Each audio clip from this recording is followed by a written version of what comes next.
So we have all that knowledge and policies and technology to make that happen, and we'll be very happy to support you. So this is one.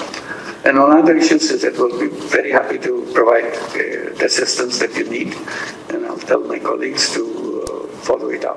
ইউরোপীয় ইউনিয়নের এতগুলো দেশের কূটনীতিকদের সঙ্গে এমন বৈঠক এই প্রথম।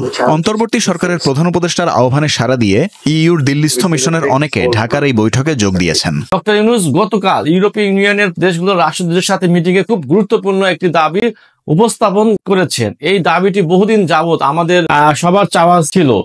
ইউরোপের বহু দেশের ভিসা পেতে দিল্লি যেতে হয়, কারণ তাদের এম্বাসি কিংবা ভিসা প্রসেসিং সেন্টার ঢাকায় নাই। ইউরোপে যারা পড়াশোনা কিংবা যারা চাকরি প্রত্যাশী মানুষের জন্য বিশাল একটা ভোগান্তির ব্যাপার এটা। তাছাড়া বর্তমানে ইন্ডিয়া বাংলাদেশের ভিসা সীমিত করেছে, বিধায় বহু মানুষ দিল্লি গিয়ে ইউরোপীয় ইউনিয়নের ভিসা নিতে পারছে না। শিক্ষা, চাকরি ইত্যাদি বিষয়ে জটিলতার সৃষ্টি হচ্ছে। তো এই জন্য গতকাল ইউরোপীয় ইউনিয়নের কমপক্ষে 18টা দেশের রাষ্ট্রদূতকে ডক্টর ইউনূস আমন্ত্রণ জানিয়েছিলেন ঢাকাতে মিটিং এ বসার জন্য।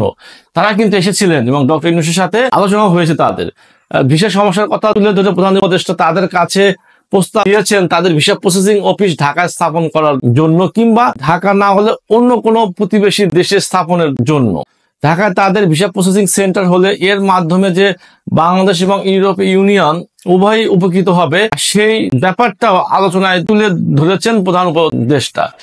অত্যন্ত সময় উপযোগী এবং গুরুত্বপূর্ণ এই দাবিটা মিটিংয়ে উপস্থাপন করা ইতিবাচক একটা কাজ হয়েছে বলে আমি মনে করি। তো আমার বিশ্বাস ইউরোপের বিভিন্ন দেশ ভিসা প্রসেসের জন্য বাংলাদেশের মানুষকে আর অন্য কোনো দেশে যেতে হবে না বলে আমি বিশ্বাস করি। ডক্টর ইউনূসকে অসংখ্য ধন্যবাদ তার একটার পর একটা সুন্দর স্টেপ গ্রহণ করার জন্য। বাংলাদেশের পক্ষে সে যে স্টেপ গ্রহণ করছে এটা কিন্তু বাংলাদেশের জন্য মারাত্মক ভালো বিষয় হয়ে দাঁড়িয়েছে। আপনি যে দলই করেন না কেন, যদি আপনি বাংলাদেশকে পছন্দ করেন, বাংলাদেশকে ভালোবাসেন, তাহলে ওনার স্টেপ গুলাকে আপনি অ্যাপ্রিশিয়েট করতে হবে।